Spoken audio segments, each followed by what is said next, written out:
umaga. Ako si Jeline Ciceron. At ako si Hazel Andal. Nandito pa rin tayo sa Balita!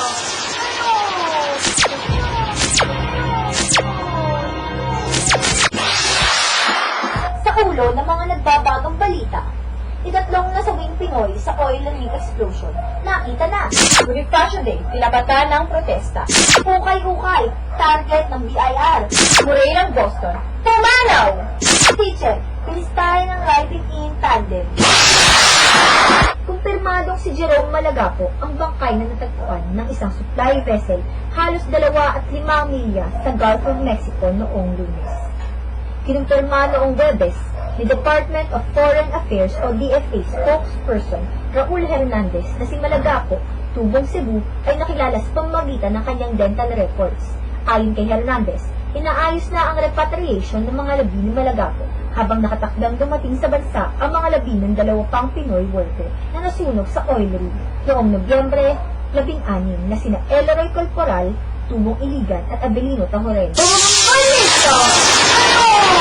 Sinabayan ng militanteng grupo ng may hirap ang kanilang kilos protesta laban sa National Housing Authority o NHA. Sa 149 na kaarawan ni Gat Andres Bonifacio kahapon. Halos 200 rallyista na ang kaanib ng damayan ng maralitang may hirap o kadamay ang nagprotesta na sinimulan sa main gate ng NHA Central Office sa Elliptical Road sa Quezon City kahapon ng umaga.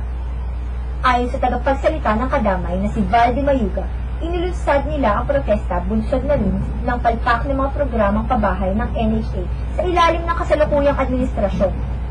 Anito, hindi man lamang isinaalang-alang ng pamahalaan ng kapakanan ng 16,000 apektadong mamamayan sa Metro Manila sa ipinapatupad nilang Public-Private Partnership o PPP. Ipinakita rin ng grupong sa publiko ang almusala ng bayan na isinagawa nila sa lugar kung saan kumain ang mga ito ng kamote.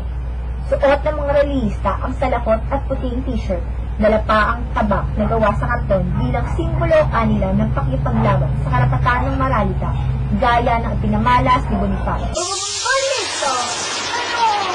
Target ng Bureau of Internal Revenue o BIR na singili ng buwis ang dumadaming nagbebenta ng ukay-ukay sa Aklan. Ayon kay Ricardo Osorio ng BIR Aklan Revenue District Officer, karaniwang hindi nagbabayad ng buwis ang mga nagbebenta ng ukay-ukay, bagamat malaki ang kinikita ng mga ito sa pagbebenta ng mga segunda manong personal na gamit, lalo na ngayong nalalapit ang Pasko. Pumanaw ang American surgeon at medical researcher na si Joseph E. Morey, ang Nobel laureate na nagsagawa ng unang matagumpay na kidney transplant sa edad na 93 sa isang ospital sa Boston. Bumulagta ang isang guro matapos bistayin ng riding in tandem kamakalawang, matapos lamang magturo ng drumming lyre sa Minian Elementary School ng bayang ito. Nakilala ang biktimang si Christopher Sonny Boy Gutierrez, taga-poblasyon Kalasyaw ng lalawigang ito. Sa investigasyon, naghihintay ng masasakyang jeep pauwi ng bahay ang biktima ng lapitan ng riding in tandem at biglang paulanan ng bala na tinamaan sa ulo at dibdib. Isinugod pa sa ospital ng mga nagmamalasakit ang biktima, ngunit idineklarang dead on the spot ng mga doktor. Labis naman ang paghihinagpis ni Cheryl Gutierrez dahil sa sinapit ng kanyang anak na wala naman umanong natatanggap na pagbabanta sa buhay. Malayo rin umanong pagnanakaw ang motibo ng mga hindi pa nakikilalang suspect dahil hindi kinuha ang mga salamin ang kanyang koleksyong pera at ang cellphone nito.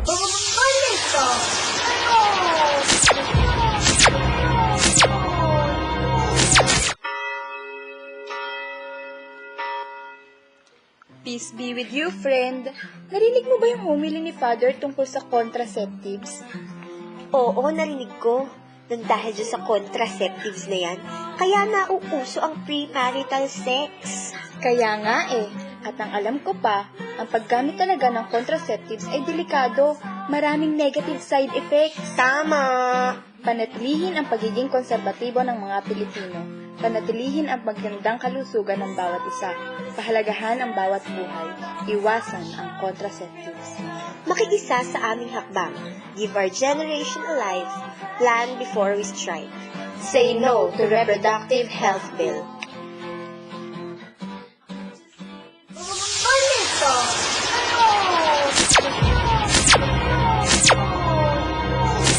Narito pa rin po tayo ngayon sa balita ngayon. At narito po ang aming daily field reporter na si Jason Suba para maghatid ng mga pinakabagong kaganapan mula sa Caloocan City. Jason, pasok.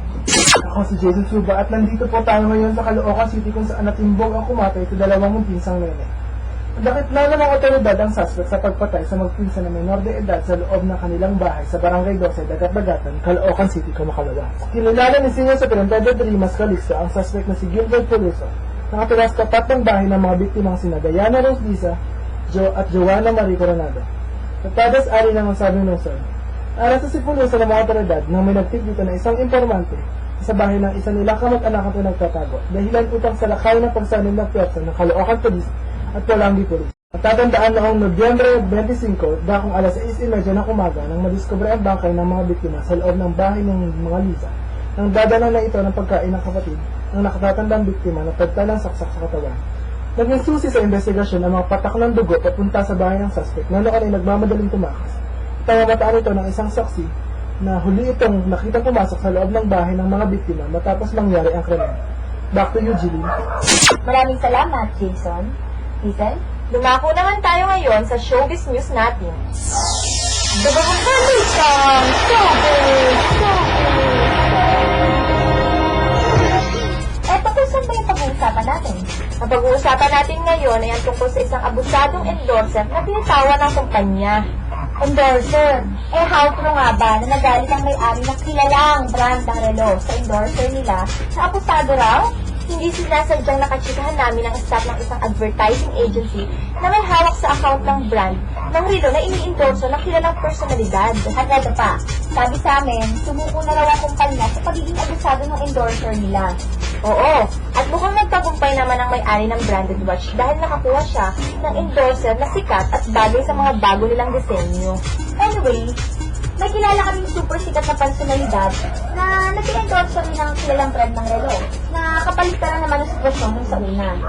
Walang anumang reklamo yung kumpanya dahil hindi naman kasi nanghihingi ng libreng relo tong si Girlo, kundi nanghihingi lang ng discount kapag may bumibili at kapag may bibili ng mga kaibigan. Talaga?